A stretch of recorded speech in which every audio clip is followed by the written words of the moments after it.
Waktu tiroi lepas tegai peluang. Duduk waktu dalam persaingan tapi tinggal likut. Udah periksa tu pakan. Lu pagi tinggal likut iji. Nak kudai nang lawan. Ya kudai nang lawan jadi likut kudai dah kena iji tetap dai templu ke le. Kena pot perjuangan ni. Nyantai saja lah boleh. Apa jangan maju iji? Okay. Saya timur kapluk dia ke han di mendengar kena pot.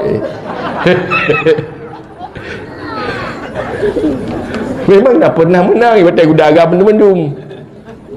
Menanti orangnya. Dia mana muda dia macam kecanduan ni. Kecanduan, mulai kecanduan game, kecanduan tayangan media sosial, kecanduan narkoba. Baik fikir hana bahaya ya. Nyan ba urang kacandu ngan game. Nyan tu ngan Tuhan kecandu ba. Nyan hana gak semikir pu baju nang gero ya. Nyan bak ji tak harap pu baju nang gero kanyai semikir nyan mai sakit tu woi laloi ngan game. Tengok ada berkahwin je ke lako perumoh sakit tu woi laloi ngan game hana fikir kiban cara tak pu bak perumoh. Hana peng, hana aju hana peng. Bagaimana ke buat perumoh kama hana peng tu. Dia main game je ko roi. Jadi orang dari nang pilih jula ko yang kuat main game press tu tiap ni nak tengok.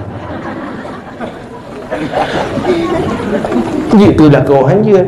Mana si perumoh lagi nanti. Di rumah mesti kapuk lagi rumah dah aku lah. Lalu ngemek sah roi. Lamari ke jatuh bajai tumpai. Di pegah anak watai pandai lalu ngemek sah chatting. Ni kamu hidung ini. Hukum berbahaya. Nganyan tak maju nang kro. Hana itu mikirnya pu tak buat je kiban tak buat nyan lampuh nyan payah nyan puji tak pergi ke kolam renang. Nya hana itu mikir je game. Nanti yang candu narkoba. Kena lebui tanya punya nang kro yang hana gat persih lagi anak manok lagi manok tu hana lampung cerapek.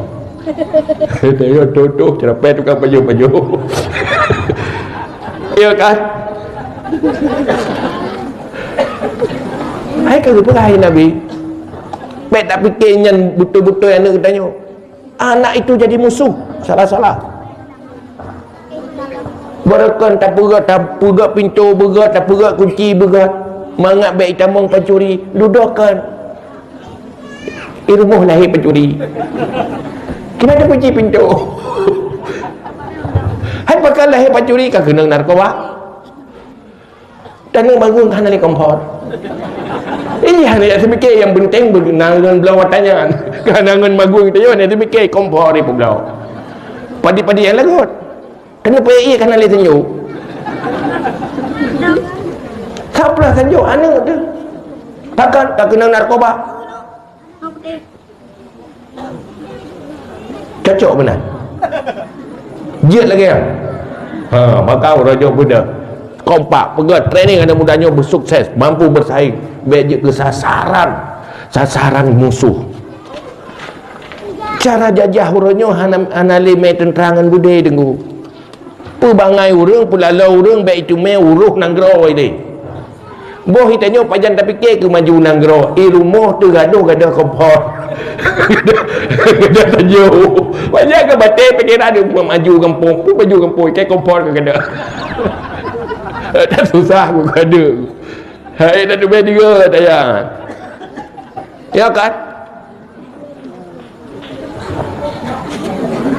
Makanya kan cara. Dunia pendidikan pihaknya satu cara ngurung kan pegat urung.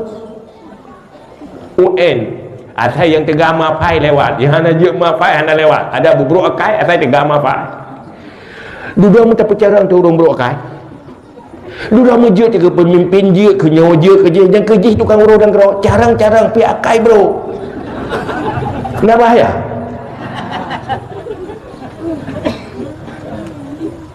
Babi memang berbahaya, tapi manusia yang seperti babi jauh lebih berbahaya. Maka hendak kebui biasanya tak boleh. Tak pagi berat hari tu orang tak menglek. Cina orang dia bui ngampu dan apa.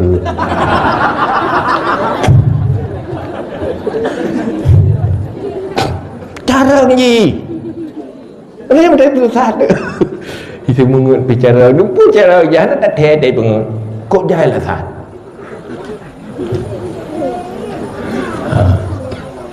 Islam tak seperti itu. Maka kembali kepada konsep Islam. Tapi kita baca, laqad kana lakum fi rasulillahi uswatun hasanah. Sungguh adalah pada kamu, pada Rasulullah ikutan yang baik. Itu makna ji. Bagaimana konsep mendidik Rasulullah? Bagaimana konsep memperbaiki kehidupan di Rasulullah? Bagaimana konsep membangun rumah tangga seperti rumahku syurgaku? Bagaimana fid dunya hasanah wa fil akhirati hasanah.